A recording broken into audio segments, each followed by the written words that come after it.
I think it's a fantastic idea because these two questions appear in almost every interview, yet they confuse the people the most. This is usually the very first question in an interview.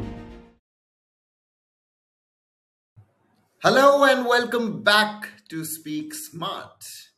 If you want to speak more clearly, sound more confident, and communicate in a way that actually connects with people, then you are in the absolute right place.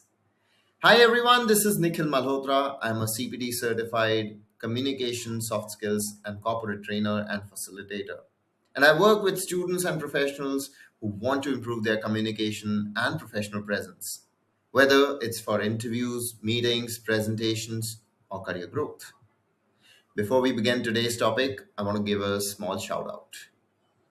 A colleague of mine, Maitri, recently sent me a message on WhatsApp suggesting a topic for this podcast. She said that many people struggle with answering two very common interview questions. The first one is, tell me something about yourself. And the second one is, tell us something that's not mentioned in your resume or CV. So, Maitri, thank you so very much for suggesting this topic. I think it's a fantastic idea because these two questions appear in almost every interview, and yet they confuse the people the most. And today, we're going to break them down in a very simple and practical way. Let's start with the first question. Tell me something about yourself. This is usually the very first question in an interview. And interestingly, it's also the question where most people make their first mistake. Why? Because many people treat it like a biography. They start from childhood, they talk about their school, their family background, sometimes even their hobbies in great detail. But here's something very important to remember. When an interviewer asks you to introduce yourself, they are not asking you for your whole life story. They are trying to understand three simple things: who you are professionally, what you've done so far, and where you're trying to go next. That's it. So your answer should be structured around these three ideas: who you are, what you've done, and what you are aiming for. Let me show you a very simple structure that works almost every time. You can start by briefly introducing who you are right now. For example, hi, my name is Nikhil. I recently completed my degree in marketing, and over the past few years, I have developed a strong interest in understanding consumer behavior and brand communication. Then you move to what you've done so far. This could include your education, internships, projects, or work experience.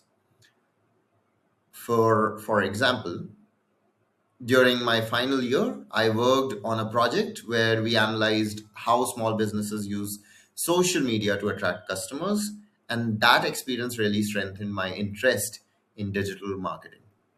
And finally, you mentioned where you want to go next. For example, right now I'm looking for opportunities where I can apply these skills and continue learning in a professional marketing environment. Did you notice something? This answer is clear, it's professional, and it tells the interviewer exactly what they want to know. It doesn't sound rehearsed, doesn't sound memorized, doesn't sound robotic. It simply sounds like a confident person explaining their journey. Now let's talk about the second question. Tell us something that's not mentioned in the resume, in your resume or CV. Now, this question often surprises people because candidates think that everything about me is already in the resume. What else should I say? But the purpose of this question is actually very interesting. The interviewer already knows your qualifications from the resume. He already knows all about you. What they want to know now is something about your personality, something about how you think, something about who you truly are, something about what makes you you. So, this is a beautiful opportunity to show a side of yourself that the resume cannot capture.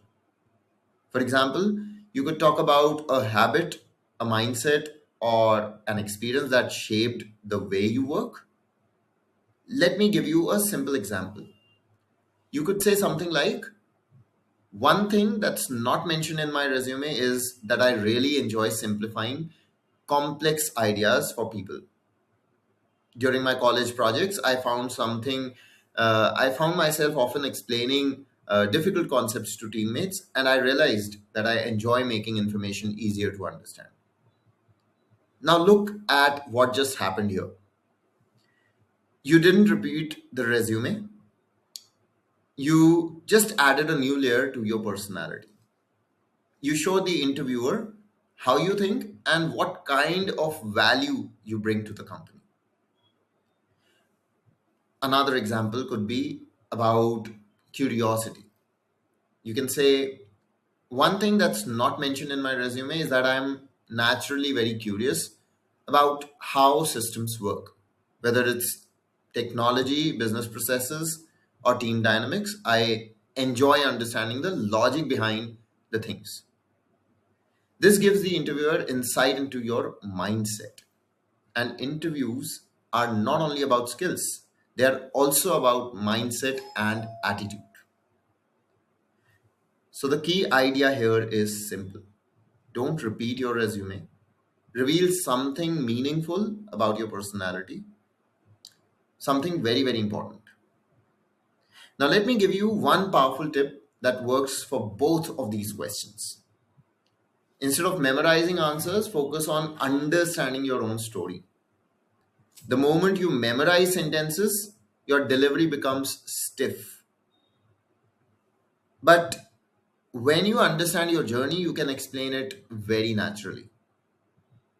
And that is exactly what interviewers appreciate. While we are talking about understanding yourself and your professional direction, I want to share something that I have personally designed. It's called the Unite Persona Assessment. One of the biggest problems that many students and professionals face in this era is that they don't really understand their own personality from a professional perspective. They're not sure about their strongest traits. They don't know their SWOT analysis. They don't see their strengths and weaknesses. And sometimes they feel confused about their career paths, what actually suits them. And the Unite Persona assessment is designed to help with exactly the same thing. Through this assessment, you can gain insights into your personality. You can understand the SWOT. You can get a SWOT analysis, meaning your strengths, weaknesses, opportunities, and threats, and also explore career directions that align with your personality profile. In simple words, it helps you understand yourself better before making any professional decision. If you are interested in taking this assessment, the link is available in the description of this video. Once you complete it, your detailed report will be shared with you over your email within 48 hours. And many people find that report extremely helpful in gaining clarity about their professional identity.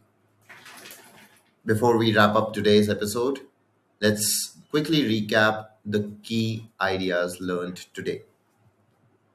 When an interviewer asks you, tell me something about yourself, focus on three things: who you are professionally, what you've done so far, and where you want to go next.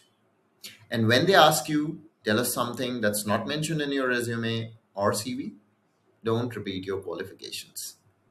Instead, share something meaningful about your personality, your mindset, or the way you approach work. Those answers help interviewers see the person behind that resume, and that often makes a huge difference. If you enjoyed this episode and you want to keep improving your communication and professional skills, make sure you subscribe to this channel so that you don't miss any future updates of Speak Smart. And if you're someone who wants to work seriously on your communication skills, interview preparation, professional presence, or overall career readiness, you can also reach out to me for online professional sessions. These sessions are structured, paid sessions designed for individuals who genuinely want to enhance their professional skills. You can connect with me through LinkedIn, WhatsApp, or Instagram, and all the links are provided available in the description.